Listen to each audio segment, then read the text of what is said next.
Olá, eu sou o Giovanni de Souza. Hoje são 4 de maio de 2021, são 23 horas e 30 minutos. Lição 10 da classe de jovens. Seu corpo é membro de Cristo. Começando com a hora da revisão, resposta número 1.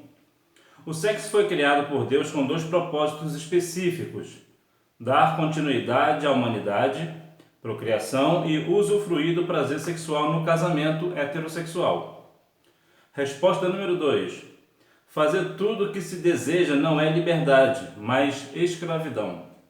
Resposta número 3. Livre é quem está em Cristo. Resposta número 4. A falta de respeito com o nosso corpo torna-o profano, em vez de objeto de glorificação a Deus. Resposta número 5. Na carta aos Romanos, o apóstolo usa uma expressão para caracterizar o oposto de estar em Cristo, o estar em Adão. Texto do dia. Todas as coisas me são lícitas, mas nem todas as coisas convêm. Todas as coisas me são lícitas, mas eu não me deixarei dominar por nenhuma. 1 Coríntios capítulo 6, versículo 12. Bom, nós podemos fazer o que nós quisermos. Nós somos livres. Entretanto, nem tudo nos convém. E vou te dar aqui uma ideia do que é liberdade. Síntese: o nosso corpo pertence ao Senhor e não deve ser usado para prostituição. O nosso corpo ele é templo do Espírito Santo e nós precisamos continuar a mantê-lo santo diante do Senhor. O que é liberdade? O que é ter liberdade? Num conceito direto, quando você, por exemplo, quer muito fazer uma coisa, e você sabe que essa coisa que você quer fazer é errado, e você, apesar de ter a opção de fazer, você decide não fazer, isso é porque você é livre. Você é tão livre a ponto de querer o que você quiser, mas você é tão livre a ponto de não estar preso a esse teu querer. Você tem a opção de não fazer. Diferente da pessoa que é escrava do pecado, por exemplo. Ainda que ela não queira cometer aquele pecado, ela vai cometer. Por quê? Porque ela está presa àquele pecado. Isso aqui é uma ideia geral do que é liberdade. Liberdade é quando você quer fazer algo, geralmente algo errado, mas você opta por não fazer, justamente por você ser livre. Introdução. O sexo foi criado por Deus com dois propósitos específicos: dar continuidade à humanidade, procriação e trazer prazer sexual no casamento heterossexual. Contudo, algumas pessoas têm deturpado esses propósitos. Nesta lição, veremos que o apóstolo Paulo faz sérias recomendações aos coríntios com relação ao uso do corpo. A cultura de imoralidade da cidade de Corinto reforçava a seriedade com que o apóstolo adverte os cristãos para não ceder a qualquer motivo que pudesse levá-los à imoralidade sexual e a contaminar o corpo que é templo do Espírito Santo. Entrando numa esfera um pouco mais delicada, que é a questão do sexo propriamente dito, principalmente você jovem, que geralmente está numa idade que você deseja muito, o que já quero deixar claro que isso é natural que você deseje, isso não é nenhum pecado, a questão do desejar. Entretanto, não desejar num sentido de querer a todo custo, digo desejar naquele sentido normal, natural de acontecer. Pois bem, quando se fala de sexo na Bíblia, a Bíblia nos dá um relato da seriedade do sexo. O sexo serve para duas coisas: para a humanidade continuar crescendo, como Deus disse, né? Crescer e multiplicai. E também tem a questão do prazer sexual, do casamento heterossexual. É bom deixar isso claro, que a Bíblia só determina casamento de pessoas de sexos diferentes, ou seja, o homem se casa com a mulher e a mulher com o homem, e ponto. O que passar disso é procedência maligna. Pois bem, há alguns ensinamentos de que o casal cristão não pode ter prazer no sexo, o que não é verdade. Deus fez o sexo, o prazer do sexo para ambos, tanto para o homem quanto para a mulher. Entretanto, a sociedade que nós vivemos vive da questão da pornografia, por exemplo. Há inúmeros sites pornográficos, por exemplo. E isto vai sempre crescer. Por quê? Porque o sexo ele é extremamente comercial, ele vende muito. Então veja que muitas pessoas, inclusive, talvez seja um dos maiores pecados que os cristãos cometem no sentido geral, é a questão da prostituição, a questão de vender o corpo. E o que é prostituição? Prostituição não é somente a pessoa que vende o seu corpo para o prazer carnal, mas é sim também aquela pessoa que não é casada que pratica o ato sexual. O jovem, geralmente, ele é muito focado na questão, aliás, ele é o foco, né? As pessoas focam no jovem ou na jovem, principalmente na jovem. Justamente quando a jovem, claro, nova, começa a ter o seu corpo, que as pessoas começam a querer desejar o corpo da jovem. Isso é perigoso, porque o desejo faz com que talvez a jovem acaba aceitando isso como uma dádiva, como uma coisa boa, o que não é. O sexo, ele é para o casamento é para o sexo. Então veja que hoje na nossa sociedade em geral, tudo é apelativo ao sexo. Há casos de pessoas, por exemplo, que se dizem cristãs e são, né, atores e atrizes pornográficos. São pessoas que vivem da pornografia, pessoas que se relatam como uma pessoa cristã, mas vende o seu corpo, por exemplo, na internet, em sites da internet. Então veja que aqui não há como ser o templo do Espírito. Então veja que aqui deturpa tudo aquilo que a Bíblia nos ensina. Liberdade em Cristo não pode ser confundida com libertinagem. Fazer tudo o que se deseja não é liberdade, mas escravidão. Eu já até tinha falado um pouco disso no início. Alguns crentes de Corinto acreditavam erroneamente que podiam fazer tudo o que bem desejassem em nome da liberdade em Cristo, sem prejuízo algum para a vida espiritual. Eles se tornaram escravos das paixões carnais que dominavam suas vontades e ações. A Bíblia diz que onde há o Espírito do Senhor há liberdade. No entanto, essa liberdade não é libertinagem. Nós precisamos separar este negócio, porque muitas pessoas pregam por aí que essa liberdade do Espírito, porque nós estamos livres, temos liberdade do Espírito Santo, então podemos fazer qualquer coisa. E isso inclui aqui questões sexuais, o que é completamente contra os ensinos bíblicos.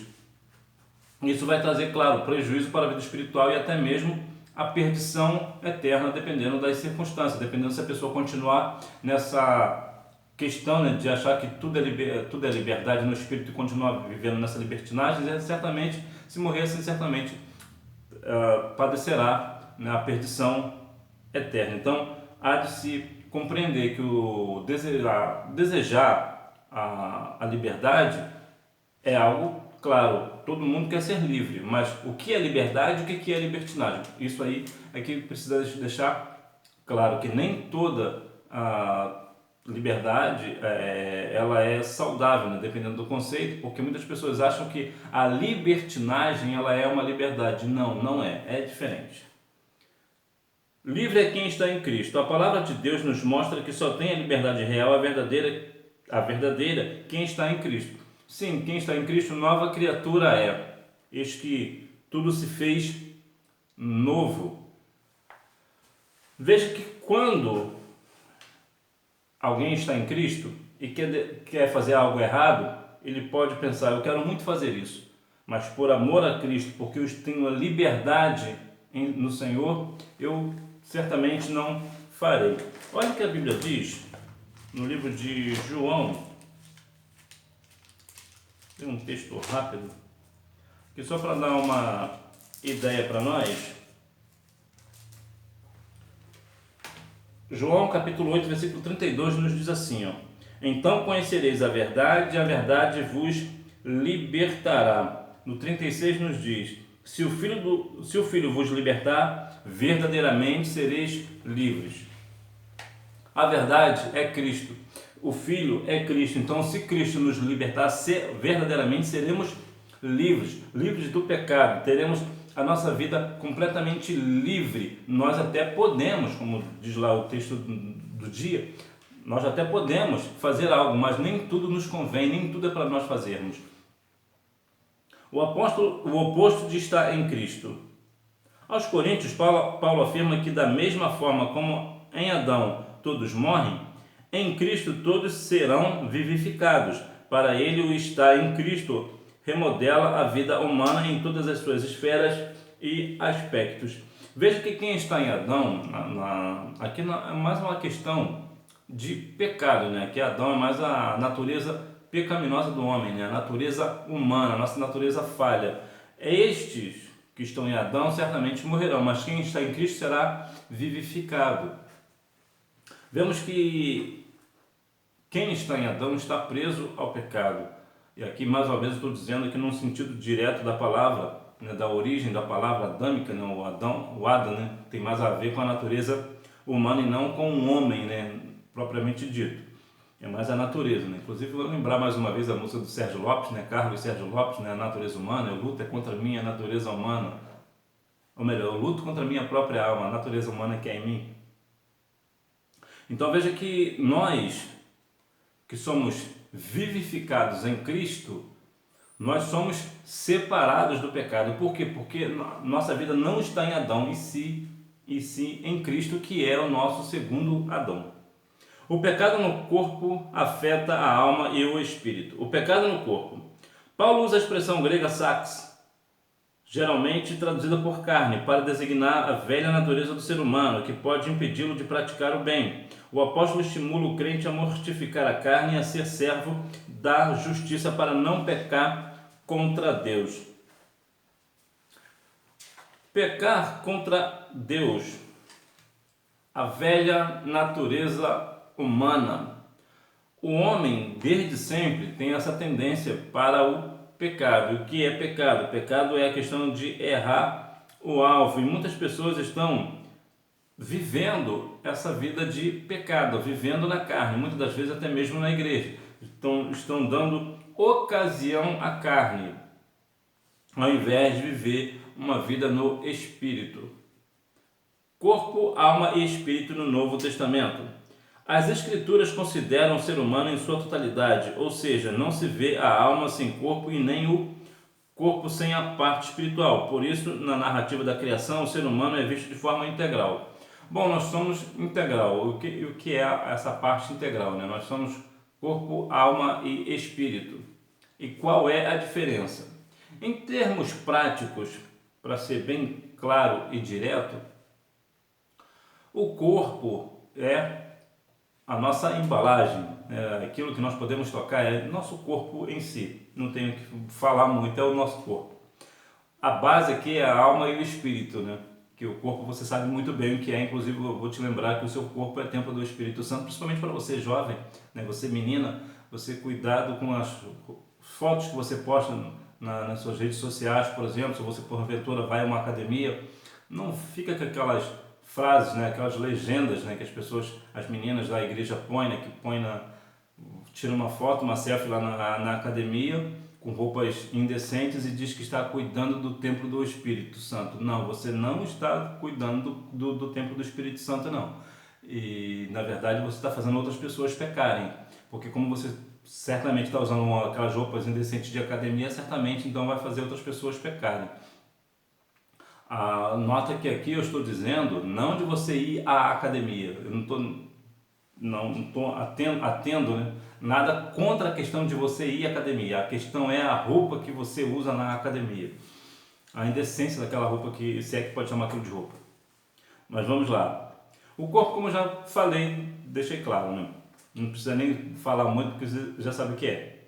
Agora a questão da alma e o espírito, qual é a diferença? Bom, a diferença, só para a gente compreender, a alma é aquilo que você é os seus sentimentos, o seu intelecto, é como você age numa atitude, né, numa situação, qual é a atitude que você terá numa determinada situação, como você pensa, como você age, quem você ama. Isso é a sua essência é a sua alma. Isto é a alma, ficou claro. E o espírito? O espírito, ele é aquilo que te leva para Deus. A Bíblia diz lá em João 4:24 que o Senhor procura o adorem em espírito e em verdade. Por quê? Porque é o espírito que nos leva a adorar. Por quê? Porque o espírito ele tende para as coisas do céu. A Bíblia diz em Eclesiastes 12:7, me parece, que o espírito volta para Deus. Porém você vê que a alma, ela tem aquela questão de para o céu ou para o inferno. O espírito não. Todo o espírito volta para o Senhor. Eu quero ver aqui. Não é essa referência de... Peraí. Eclesiastes 12:7. E o pó volte à terra como era, e o espírito volte a Deus que o deu. É isso mesmo, Eclesiastes 12:7. Então o espírito volta para Deus. Então o espírito também, quando você está pensando em fazer algo, e tem algo que te diz se aquilo é certo ou se aquilo é errado, isso é o espírito. É o espírito que direciona, é o espírito que te esclarece o que é certo e o que é errado. Então essa é a diferença entre corpo, alma e espírito. E a Bíblia diz em 1 Tessalonicenses capítulo 5, versículo 23, que o corpo, alma e espírito de cada um de nós tem que ser separados ao Senhor. Temos que ter toda a nossa vida consagrada ao Senhor, como diz também no número 5 da harpa cristã: espírito, alma e corpo oferto a ti, Senhor. O corpo como templo do Espírito Santo. Paulo adverte a respeito do perigo das relações sexuais imorais adentrarem na igreja em uma relação extraconjugal. O cristão profana o próprio corpo para preservar o corpo que é templo do Espírito Santo. O crente deve evitar a imoralidade sexual. E a imoralidade sexual, aqui, podemos pegar em todas as esferas, em todas as questões, todas as situações, tudo aquilo que leva à imoralidade sexual. Para resumo, o que não é imoralidade sexual é o sexo praticado dentro do casamento heterossexual. Geralmente, tudo que vir depois disso, há alguns casos específicos que também, mesmo no casamento, o sexo também será imoral, mas não vou falar desse ponto aqui, eu acho desnecessário. Em parte, a imoralidade sexual, principalmente para você que é jovem, é quando você tem seu namoro é muito quente, você sabe, não precisa de eu deixar claro, né? Você sabe bem o que eu estou dizendo. O seu namoro está quente demais, né? Quando você e a sua menina, ou você e o seu menino, vocês vão namorar e geralmente procuram um lugar escuro, escondido e começa a esquentar demais, isso aí é imoral. E olha que vocês nem chegaram a praticar o ato em si, né? Mas já é imoral diante do Senhor.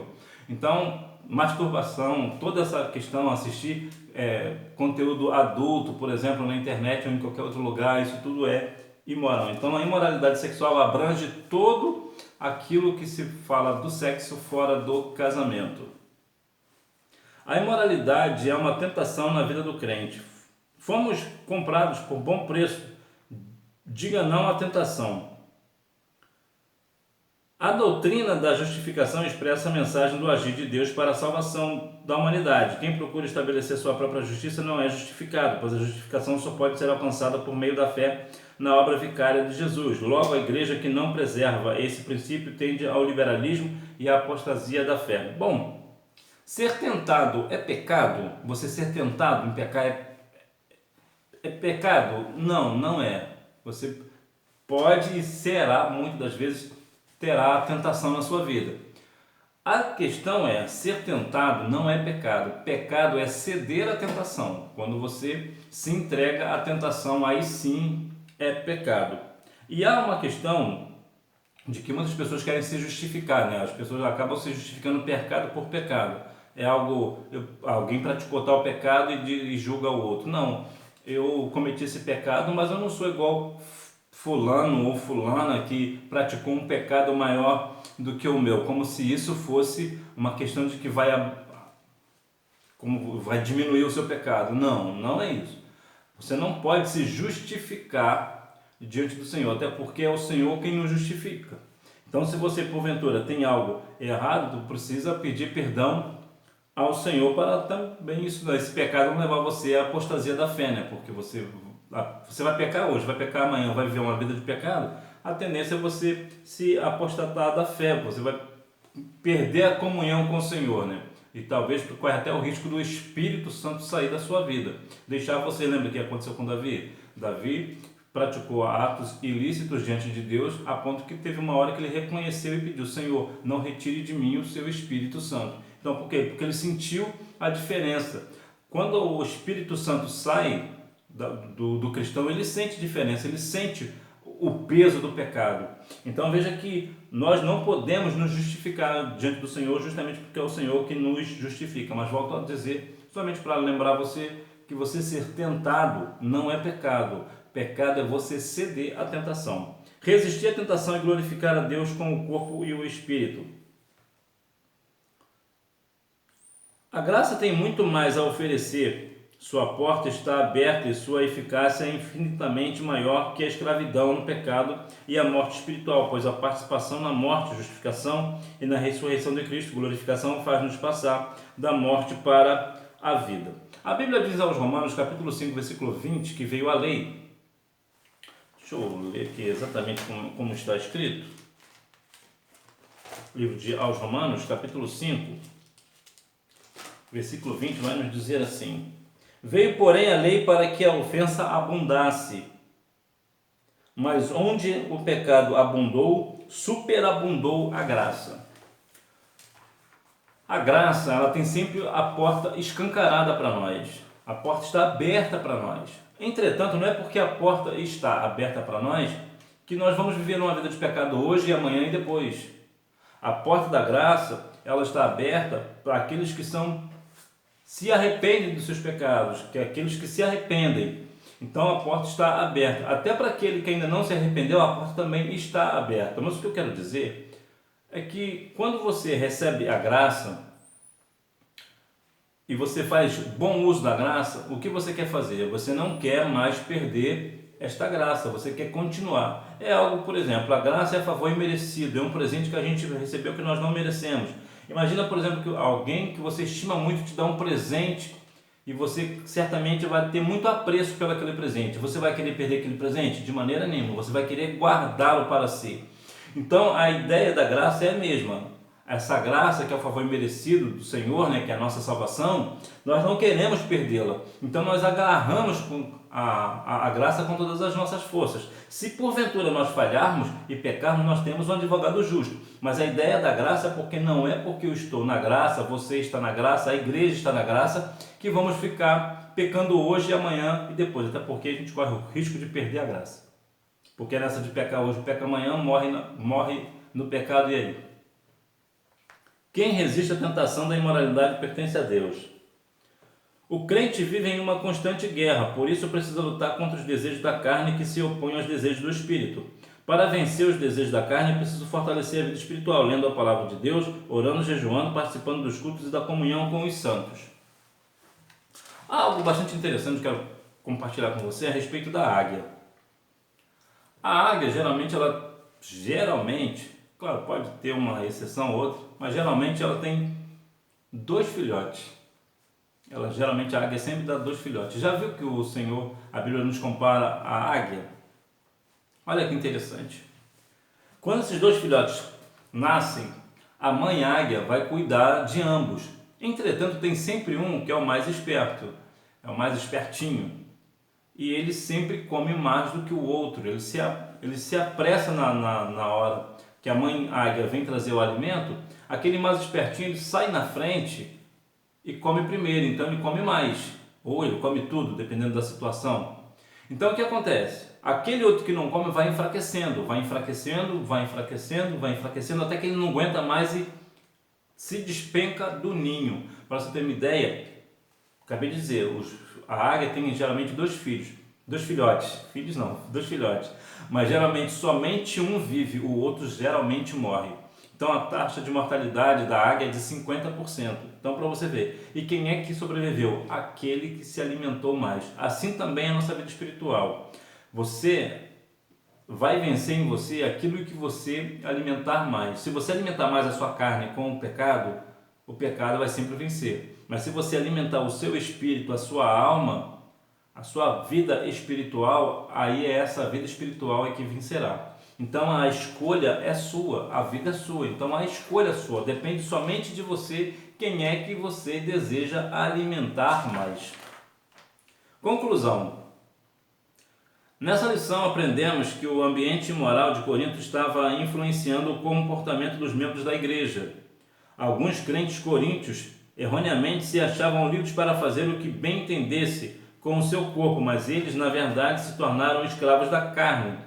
A verdadeira liberdade está em Cristo. Ser livre é poder dizer não à imoralidade e à prostituição e preservar o templo do Espírito Santo. Como eu acabei de dizer, o templo do Espírito Santo, que é o seu corpo, depende daquilo que você alimentar mais.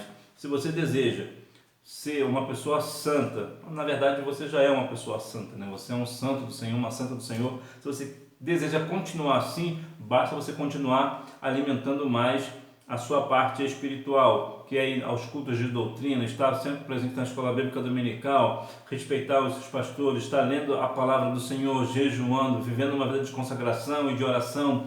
Então isso vai fazer a sua alma ser fortalecida, a sua parte espiritual ser fortalecida, aí certamente você vencerá. Eu bem sei das dificuldades da questão da imoralidade sexual, né? A questão do corpo, né? A questão da idolatria do corpo que nós vemos hoje em todos os tipos de mídias visuais, ela é sempre vista em propagandas, outdoor e tudo mais, internet, televisão, tudo é muito aberto, né? A questão da exploração do corpo, principalmente do corpo feminino, são muito explorados a parte do corpo feminino. Então veja que há sempre uma exposição, né, muito clara do corpo feminino em tudo quanto é tipo de situações, né, seriados, até mesmo em desenhos animados também, existem algumas questões também. Então veja que até em desenho animado a gente não está livre desse pecado. Então veja que a mídia no geral sempre traz a ideia do corpo feminino. Se você notar, por exemplo, não vou longe, só para dar um exemplo, as propagandas, principalmente as propagandas de bebidas alcoólicas, o personagem principal é sempre uma mulher que tem um corpo bem definido e que geralmente ela é uma pessoa que está mostrando muito o seu corpo. Então veja que, por quê? Porque assim essa bebida alcoólica vai atingir o seu maior público, que é o público masculino. E como o masculino ele se baseia pelo que a mulher gosta, então ele associa uma coisa a outra e acaba comprando aquela bebida alcoólica. Então veja que tudo vai levar a essas questões. Então você, principalmente você que é menina, cuidado com o teu corpo. Você precisa continuar deixando seu corpo santificado para o Senhor e futuramente para o seu esposo. Não entre nessa conversa da televisão, da mídia, da internet, dos seus amigos, do WhatsApp, ou seja lá do que for, que não querem o seu bem, querem apenas explorar você, como vemos muitas das vezes, até em questões que trazem essa tráfico de pessoas, por exemplo, para a prostituição, internacionais e tudo, ou aqui mesmo no Brasil, vê que aqui é muito forte esse apelo da prostituição. Então, meu jovem e minha jovem, foge destas coisas, porque isso não é coisa para você. Você é uma pessoa santa, você é uma pessoa separada para o Senhor. Que Deus em Cristo continue abençoando a sua vida, que você tenha uma boa aula e não deixe de ir à Escola Bíblica Dominical, até porque quem faz a escola é o aluno. Tchau!